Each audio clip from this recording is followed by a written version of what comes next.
여러분, 참 좋은 아침입니다. 오늘 7월 19일 목요일 말씀으로 드리는 오늘의 번제 함께 하겠습니다. 이사야서 22장 말씀, 10개국 이방 나라들에 대한 예언이 이제 두로와 시돈, 그러니까 베니게죠. 페니키아라고 하는 그 나라 하나만 남겨두고 있는 상황에서 갑자기 불쑥 예루살렘을 향한, 남왕국 유다를 향한 멸망의 예언이 삽입되어 있습니다. 앞부분에서 1장부터 5장까지 아주 자세하게 그 남왕국 유다의 멸망에 대해서 예언이 되지 않았습니까? 근데 10개국 열방에 대한 예언 속에 마지막 부분에 마지막 한 나라만 남겨둔 상태에서 남왕국 유다의 멸망이 다시 삽입이 됩니다. 여기에는 분명한 메시지와 의도가 있는 것이지요. 자, 오늘 본문 1절부터 4절까지만 같이 읽어보겠습니다. 시작. 환상의 골짜기에 관한 경고라. 네가 지붕에 올라가면 어찌함인고. 소란하며 떠들던 성, 즐거워하던 고울이여. 너의 죽임을 당한 자들은 칼에 죽은 것도 아니요 전쟁에 사망한 것도 아니라 너의 관들도 다 함께 도망하였다가 활을 벌이고 결박을 당하였고 너의 멀리 도망한 자들도 발견되어 다 함께 결박을 당하였도다. 그러므로 내가 말하노니 돌이켜 나를 보지 말지어다. 나는 슬피 통곡하겠노라. 내 딸 백성이 패망하였으므로 말미암아 나를 위로하려고 힘쓰지 말지니라. 오늘 우리가 함께 읽은 말씀 중심으로 내 웃음이 하나님의 진노 살 때라는 제목의 하나님 말씀 증거합니다. 내 웃음이 하나님의 진노를 불러 일으킬 때가 있다는 얘기입니다. 5차 연임까지 하면서 16년을 통치한 최장수 독일 총리가 계십니다. 독일 통일의 아버지라 불리는 헬무트 콜 총리를 말하는 것이죠. 이분이 독일 역사 속에서 아주 뚜렷한 족적을 남깁니다. 오직했으면 독일 통일의 아버지라고 그랬겠습니까? 1990년에 통일이 이루어지는데 그 당시 총리이셨으니까, 그리고 최장수 총리였고 마지막에 임기 말년에 그 불법 정치 자금에 연루되어서 스캔들이 있었습니다마는 독일 역사 속에 찬란한 흔적을 남기신 분입니다. 그런데 이렇게 대단한 분임에도 불구하고 그분이 말을 이렇게 유창하게 하시지를 잘 못했어요. 그리고 덩치는 산만합니다. 그러니까 입에도 살이 찐 듯한 그런 발음, 그 유창하지 못한 언변, 그리고 몸 덩치가 크고, 그러니까 언제나 사람이 좀 이렇게 둔해 보입니다. 이 보인다는 말에 좀 주의를 하셔서, 그분이 둔한 분이 아니시고 둔해 보이셨어요. 그래서 약간의 실수만 눈에 띄어도 지나칠 정도로 독일 전국의 이 헬무트 콜 총리에 대한 비아냥거림이 여기저기서 나타나곤 했습니다. 이런 분위기를 잘 알고 있던 이 헬무트 총리가 이런 자기를 향한 어떤 이 분위기를 여유 있게 받으면서 한 얘기가 뭐냐면, 나 하나가 웃음거리가 되어 국민들이 즐거울 수 있다면 얼마든지 바보가 되겠다. 이게 상당히 여유 있는 마음으로, 넉넉한 마음으로 포용한 것 같기도 하면서 또 한편으로는 마음이 서운해가지고 오기를 부리는 것 같은 그런 식으로 받아들일 수도 있지 않겠어요? 날 보고 비아냥거려? 좋다, 실컷 웃어봐라. 내가 얼마든지 바보가 돼줄 테니까. 이런 또 의미도 있는 것 같기도 해요. 이렇게 비하하고 비아냥거리는 의미에서의 웃음거리가 아니라 좀 더 긍정적인 의미에서 진정한 마음의 즐거움 때문에 생기는 그런 웃음의 의미에서 하나님 역시 온 국민들, 선민의 나라 온 백성들이 당신 한 분을 웃음거리로 삼기를 원하신다는 것을 우리는 잊어버릴 때가 왕왕 있다는 겁니다. 임마누엘의 하나님, 하나님이 우리와 함께 하실 때에 우리도 하나님과 함께 하기 위해서 보여야 될 반응, 그것은 이제까지 계속해서 이사야가 물고 늘어지는, 정말 지독하게 끈질기게 물고 늘어지는 기준이에요. 하나님이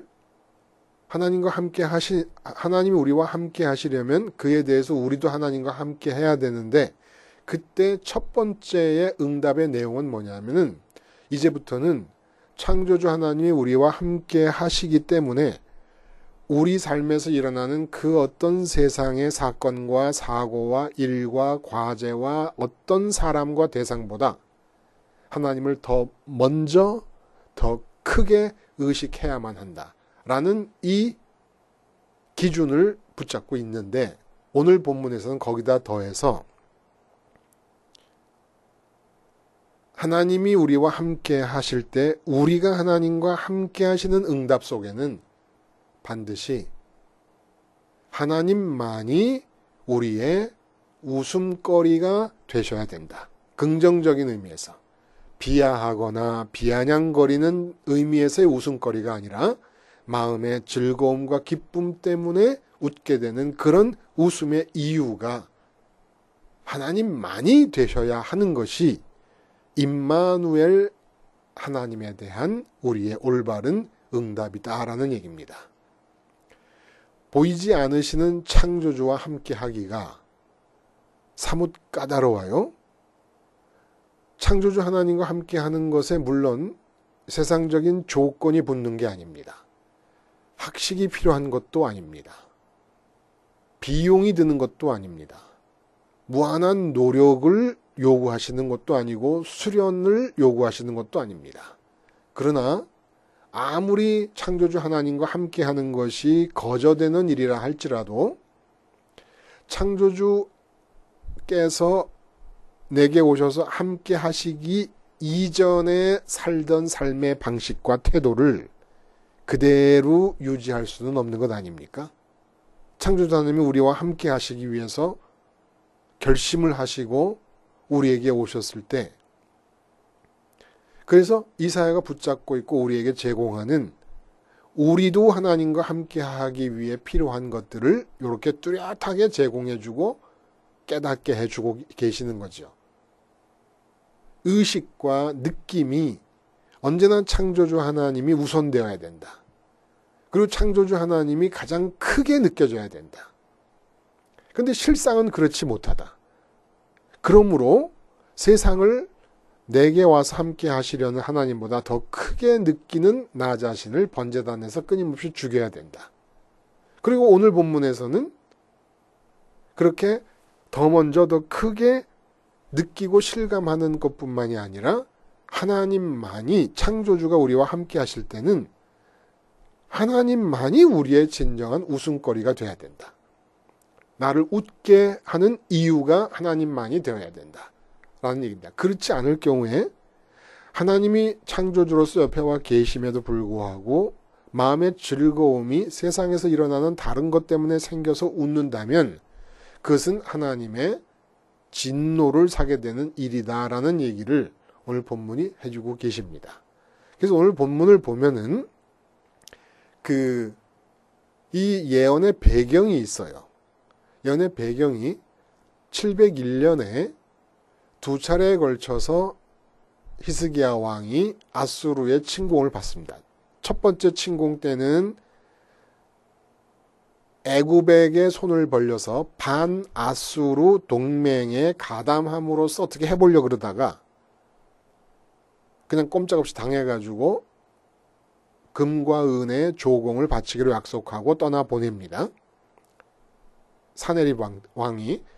그리고 두 번째로 또 사네립 왕이 침공했을 때는 잘 아는 대로 히스기야 왕이 사네립이 보낸 그 조롱 섞인 편지를 들고 성전에 올라가서 하나님 앞에 펼쳐놓고 기도하면서 그 히스기야 왕의 마음속에서 호랑이, 범처럼 느껴지고 있었던 아수르는 하룻강아지가 되고 하룻강아지처럼 작고 미미하게 느껴지고 의식되고 체감되고 있던 하나님은 커다란 범처럼 체감되는 히스기야 한 사람의 마음속에서의 역전현상이 일어남으로써 하나님이 사네립의 18만 5천 군대를 다 멸절시키고 난 직후에 오늘 본문의 예언이 유다에게 주어지는 겁니다. 그래서 환상의 골짜기에 관한 경고, 환상의 골짜기는 예루살렘을 왜 환상의 골짜기라 그랬냐면 이상과 계시가 하나님으로부터 주어지는 장소라라는 뜻에서, 그러니까 이 지구상에서 하나님이 당신의 이름을 두시고 하나님과 교통하는 장소로 선택하신 곳이 바로 예루살렘 성전이기 때문에 환상의 골짜기라고 이름을 그렇게 붙인 거지요. 그래서 네가 지붕에 올라가면 어찌함인가. 지붕이 슬라브 지붕이었어요. 그래서 휴식이라든지 잔치라든지 이런 것을 지붕 위에서 하기도 했다 그래요. 기도할 때도 그렇고. 근데 전부 지붕에 올라갔다. 때를 지어 지붕에 올라갔다는 거예요. 그리고 소란하며 떠들던 성, 즐거워하던 고울이여. 즐거워했습니다. 막 사람들이 때를 지어 지붕에 올 때 즐거워하는데 소란할 정도로 환호성이 들리고 즐거워하는데 왜 지붕에 올라갔습니까? 뭔가를 보려고, 관측하려고. 뭘 보려고 올라갔을까요? 18만 5천의 사네립 군대가 하룻밤 사이에 멸절했다고 하는, 자멸했다, 스스로 다 괴멸됐다는 소식이 전해지자 사람들이 불쑥 성문을 열고 나가지는 못하고 그 소식이 진짜인지 아닌지도 모르니까, 또 말도 안 되는 소리 아닙니까? 왜 스스로 자멸을 해요? 그러니까 전부 이게 무슨 소리야 하면서 높은 지대에 있는 집들의 지붕으로 뛰어 올라간 겁니다. 예루살렘 성벽 너머로 저 멀리 보이는 18만 5천의 군대가 진치고 있던 뜰을 내다보기 위해서, 그리고 사내립과 소수의 생존자들이 도망가고 주랭랑치는 모습을 확인하기 위해서 올라갔다는 거예요. 그래서 즐거워하던 고울이여 해놓고 갑자기 너의 죽임을 당한 자들은 칼에 죽은 것도 아니라 전쟁에 사망한 것도 아니라. 그러니까 지금 사네립의 군대 18만 5천이 이쪽에서 활 한 번 쏘지 않고 칼 한 번 휘두르지 않았는데 그냥 저절로 죽지 않았습니까? 그걸 보고 너희가 즐거워하고 기뻐하고 소란을 떨며 환호성을 지르고 높은 지대에 있는 지붕에 올라가서 그걸 확인하려고 하고 있는데, 이렇게 모든 예루살렘 거민들이 기적처럼 주어진 승리를 기뻐하며 환호성을 지르고 있는 그 차에 이사야가 혼자서 찬물을 확 끼얹는 겁니다. 참 이사야의 성격이, 그래서 보면은 그 사네립의 군대가 칼 하나 쓰지 않았는데도 자멸해버린 것과 마찬가지로 너희들도 손 한 번 써보지 못한 채 망할 것이다. 이런 얘기를 지금 하고 있는 겁니다. 아니 이런 말을 할 때입니까? 지금 때가. 응? 그러니까 이사야의 이 영성이 참으로 부담스러운 영성이에요. 아니 나라를 한꺼번에 예루살렘 성읍을 단숨에 집어삼킬 듯이 18만 5천의 군대, 무적의 군대가 진치고 있으면서 으르렁거렸었는데 얼마나 두려웠겠습니까? 그러다가 하룻밤 사이 18만 5천 명이 자멸을 해버렸으면, 아니 그게 기쁜 게 인지상정이지. 거기다 대고 예루살렘과 남유다가 앞으로 18만 5천 명이 자멸한 것처럼 그렇게 망할 것이라고 예언을 하는 것이 그게 사람으로서 할 일이냐 이런 얘기입니다. 응? 참 꼬인 것 같지 않습니까? 이 성격 자체가 사람이. 근데 이렇게 이사야를 만드는 것이 뭐예요? 단 하나. 임마누엘의 하나님. 임마누엘이라는 단어는 지금 이사야 때 만들어진 단어지만은 실제로 하나님이 우리와 함께 하신다라고 하는 이 사건은 출애굽 때부터 계속된 거 아니었습니까? 그럼 하나님이 우리와 함께 하시면 우리도 하나님과 함께 해야 되고 우리가 하나님과 함께 한다는 것은 하나님이 창조주이시기 때문에 내게 만나지는 삶의 어떠한 사건보다도 하나님을 더 먼저 더 크게 느껴야만 되는 것이다. 근데 그렇게 안 느껴지니까 세상이 더 먼저 더 크게 느껴지는 나를 번제단에서 죽여야 된다. 이 하나를 붙들고 있다 보니까 타협이 이루어지지가 않는 거예요. 타협이. 그리고 오늘 보니까 18만 5천 명이 죽었다 그래서 막 난리를 치고 예루살렘이 다 뒤집어질 정도로 좋아하는데 이것도 임마누엘의 하나님을 향하여 올바르게 응답하는 태도는 아니더라 이런 얘기입니다. 이사야가 볼 때는. 18만 5천 아수르 군대가 멸망하는 것을 보고 기뻐하면 안 된다는 거예요. 그걸 보고 웃으면 안 된다는 거예요. 그걸 보고 웃으니까 하나님의 진노가 떨어진다는 겁니다. 이야, 임마누엘 하나님과 함께하기 쉽지 않아요. 그러면 이걸 기뻐하지 않으면 뭘 기뻐하라는 얘기입니까? 도대체? 그러니까 이사야 얘기는 18만 5천 명이 멸절당한 사건과 하나님의 함께하심을 비교해 볼 때 기쁨거리로 생각할 때 단순히 크기만이 아니라 기쁨거리로 보고 비교할 때 어떻게 하나님이 함께하실 때는 하나도 기쁘지 않다가 18만 5천 명이 멸절당했다니까 그게 그렇게 기뻐가지고 온 성이 떠나갈 만큼 환호성들을 지르고 지붕 꼭대기에 올라가고 난리를 치느냐 이런 얘기입니다. 그러니까 이사야는 그걸 포기를 못하는 거예요. 창조주 하나님이 사랑하셔서 나와 함께 하시는데 두려워할 때도 왜 하나님을 업신여기고 세상 것 때문에 두려워하며 기뻐할 때도 왜 하나님을 업신여겨서 세상 것을 먼저 기뻐하느냐 이런 얘기입니다. 이사야는 이게 용납이 안 되는 거예요. 그리고 하나님이 그 이사야에게 그 말씀을 또 주신 것이기도 하고요. 그래서 이 문제점을 히스기야 왕 때의 백성들이 보인 이 태도의 문제점을 좀 명확히 알기 위해서 우리가 비교를 해보자면 비슷한 경우를 당한 것, 저는 개인적으로는 이 히스기야 때의 사내립 군대가 18만 5천 명이 멸절당한 이 승리의 사건보다 여호사밧 왕 때에 일어난 모압과 암몬과 마온 연합군이 쳐들어왔을 때의 이 예루살렘 남유다의 승리가 훨씬 더 마음에 와 닿습니다. 역대하 20장을 보면 모압과 암몬과 마온 연합군이 바다의 모래알같이 몰려왔어요. 근데 이때 사네립이 쳐들어왔을 때 히스기야 왕과 모압과 암몬과 마온 연합군이 쳐들어왔을 때 여호사밧 왕을 비교해 보는 겁니다. 히스기야는 혼자 성전에 올라가서 기도를 합니다. 근데 여호사밧 왕은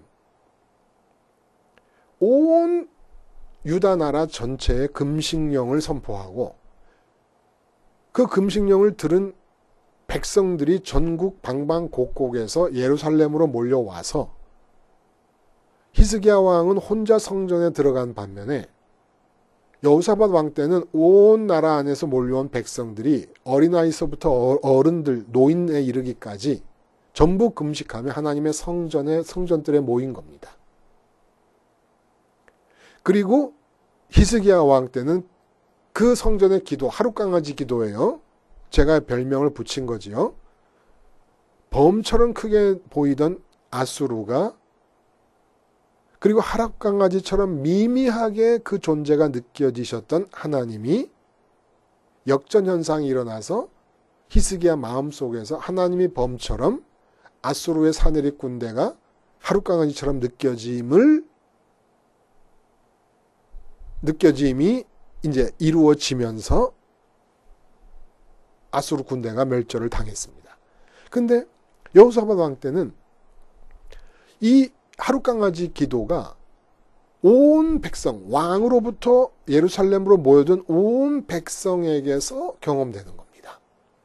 그래갖고 그 다음날 아침에 이제 그 모압과 암몬과 마온 연합군이 진치고 있는 진을 향해 나갈 때 그들과 싸워야 될 군대를 뒤로 미루고 앞에 성가대를 세운 거예요. 그래서 그의 인자심이 영원하도다. 여호와께 감사하세 그의 인자심이 영원하도다 하게 하였더니 뭡니까? 군대가 두 번째로 섰다는 것은 암몬과 모압과 마온 연합군의 위협이 두 번째로 밀려났다는 겁니다. 금식 기도를 통해서 왕뿐만 아니라 모든 백성이.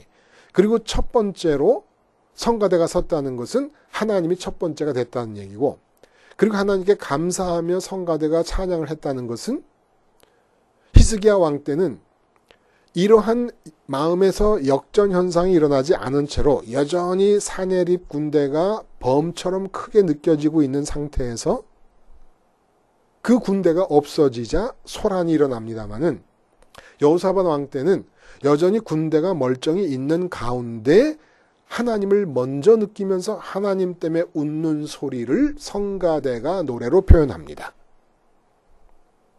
완전히 다르죠. 완전히 다른 거예요. 군대는 있는데 여전히 예루살렘을 집어삼키려고 진치고 있는데 적군의 그 연합군들이 하나님 때문에 먼저 웃는 거예요. 맨 처음에는 그 군대 때문에 울었어요. 근데 성전에 모여서 기도하는 중에 군대 때문에 울던 자기 자신들을 번제단에서 다 죽이면서 금식 기도하고 금식 기도하는 중에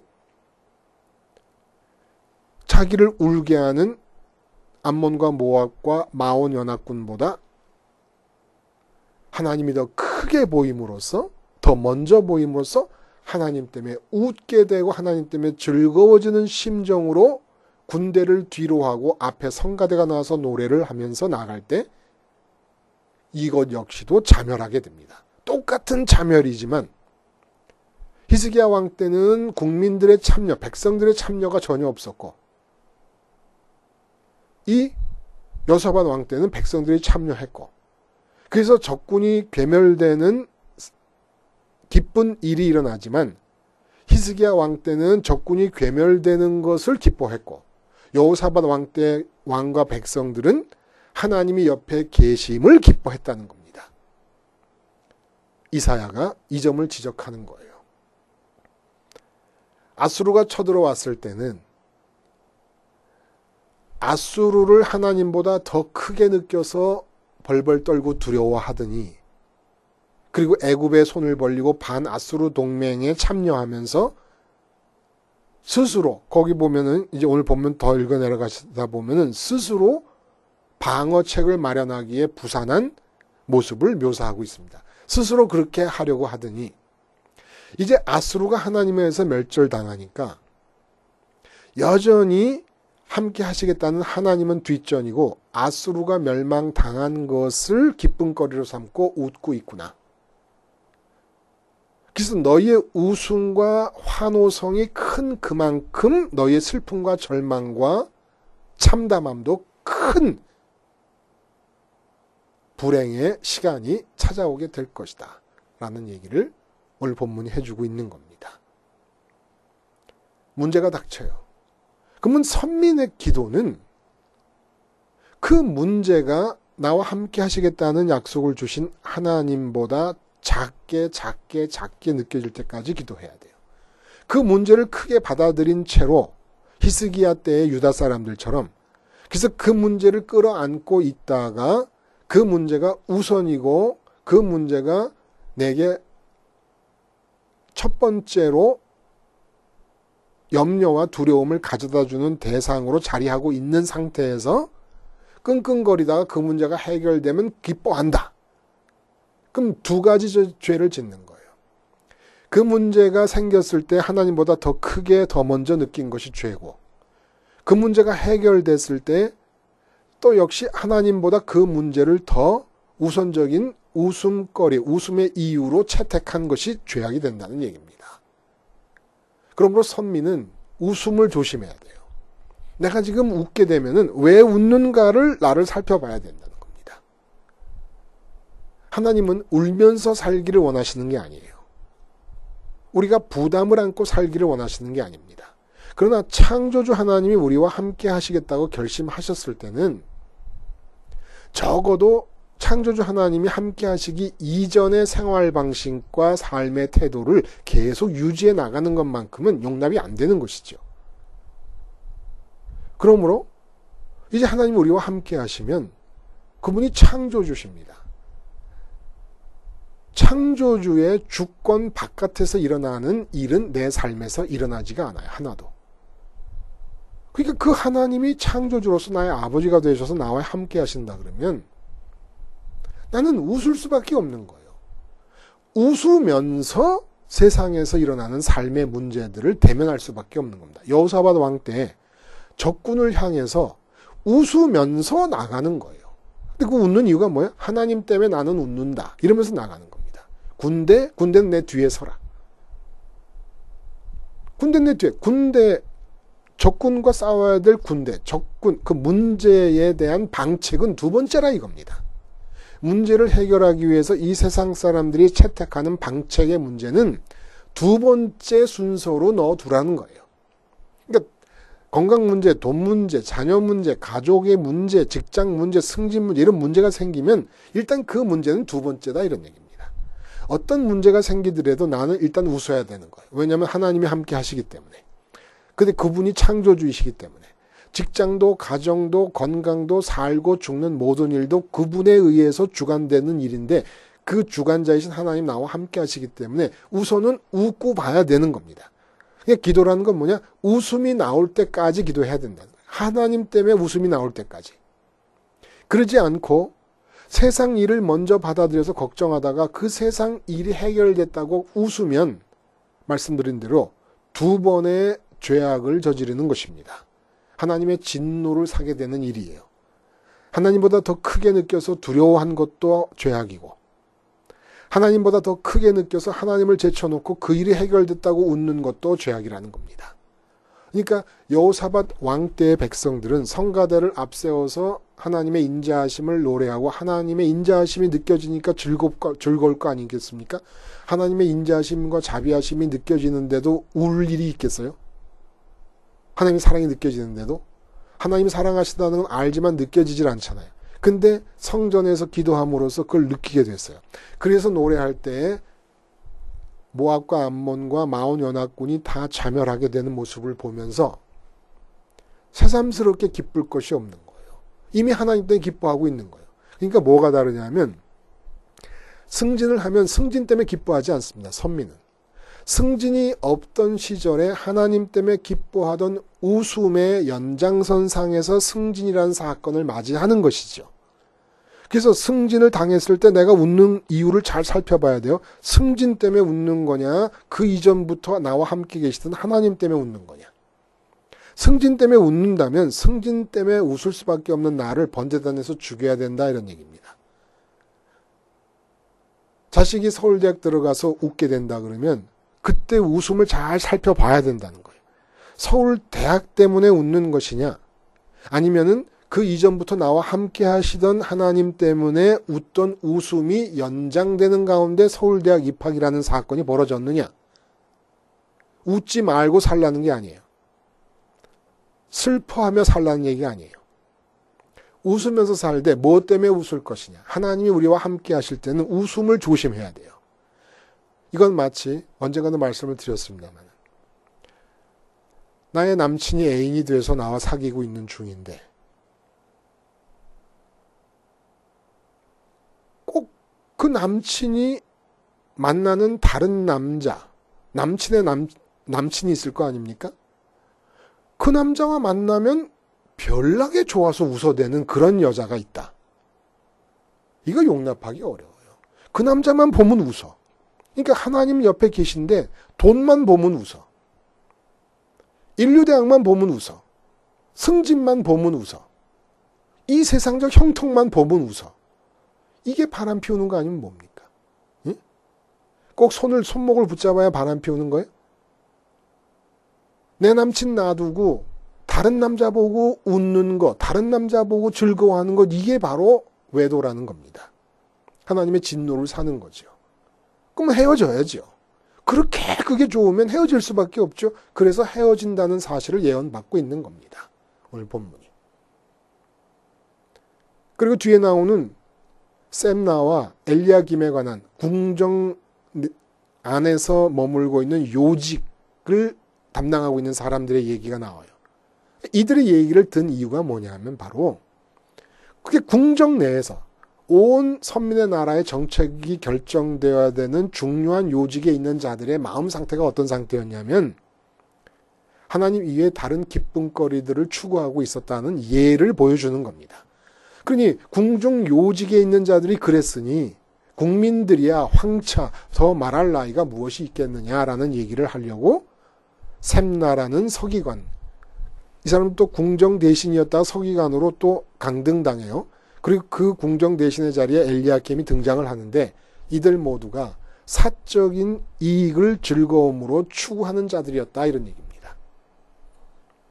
하나님 우리와 함께 하실 때 이 세상 어떤 문제보다 하나님을 더 먼저 더 크게 의식하고 느껴야 할 뿐만 아니라 하나님 우리와 함께 하실 때는 헬무트 콜 총리의 말대로 온 국민이 나를 웃음거리로 삼아서 즐거워할 수 있다면 좋다라는 말씀처럼 하나님만이 우리의 즐거움거리, 웃음의 이유가 되어야 함을 꼭 기억해야 하고, 그래서 다른 것 때문에 웃고 있는 하나님을 2차, 3차로 미루어 놓은 나의 웃음의 이유들을 십자가에서 끊임없이 제거해 나가야 될 것입니다. 하나님만이 웃음의 이유가 되실 수 있기 위해 오늘도 우리는 십자가에 목숨을 거는 거지요. 기도하시겠습니다. 주님은 십자가에서 세상에 대해 죽지 않으면 하나님이 느껴지지 않고, 하나님이 느껴지지 않으면 하나님이 나의 첫 번째 웃음의 이유가 되실 수 없사오니 오늘도 사사건건 내 마음에 파고들어 웃음의 이유가 되고자 하고 걱정의 이유가 되고자 하는 이 세상의 모든 것들을 끌어안게 되는 내 마음이 끊임없이 십자가에서 죽는 십자가 생활화가 이어져 나감으로써 하나님 때문에만 싱글벙글 웃으며 사는 자들이 되게 해 주시옵소서. 예수님의 이름으로 기도드리옵나이다. 아멘.